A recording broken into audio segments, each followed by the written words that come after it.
Hi to all. బత్తాయి నారింజ కాయల్లో మనకు గొంగళి పురుగుల యొక్క లక్షణాలు, దాని నివారణ చర్యల గురించి తెలుసుకుందాం. ఈ గొంగళి పురుగులు, నారింజ పురుగు, పచ్చ గొంగళి పురుగులు గుడ్ల నుండి వెలువడిన వెంటనే చిగుర్లపై ఆశించి మనకు పంటకు నష్టాన్ని కలిగిస్తాయి.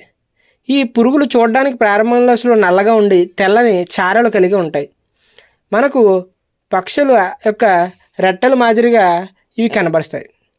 మనకు లేత ఆకులను బాగా తింటూ ఈ గొంగళి పురుగులు ముదురు ఆకురు పచ్చి రంగుకు మారి 4 సెంటీమీటర్ల పొడవు వరకు ఉండి ఆ తర్వాత నిద్ర వ్యవస్థకు చేరి కొన్ని రోజుల తర్వాత వీటి నుండి ఒక చిలుకలు వెలువడతాయి.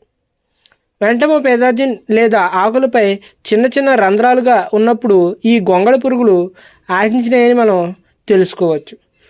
ముఖ్యంగా జూలై నుంచి మనకు ఫిబ్రవరి వరకు ఈ పురుగు ఉధృత ఎక్కువగా ఉంటుంది. అయితే దీని నివారణ ఏ విధంగా చేపట్టాలి అని అంటే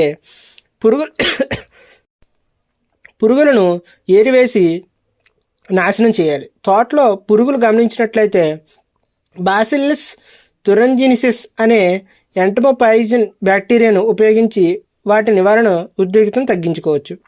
ఈ బ్యాక్టీరియా మందును 1 లీటర్కి 1 గ్రామును కలిపి మనం పిచికారీ చేసుకోవాలి. ఈ బ్యాక్టీరియా మనకు హాల్ లేదా డైపెల్డెలోఫిన్ అనే పేర్లతో మనకు మార్కెట్లో ట్రేడ్ నేమ్లో దొరుకుతుంది.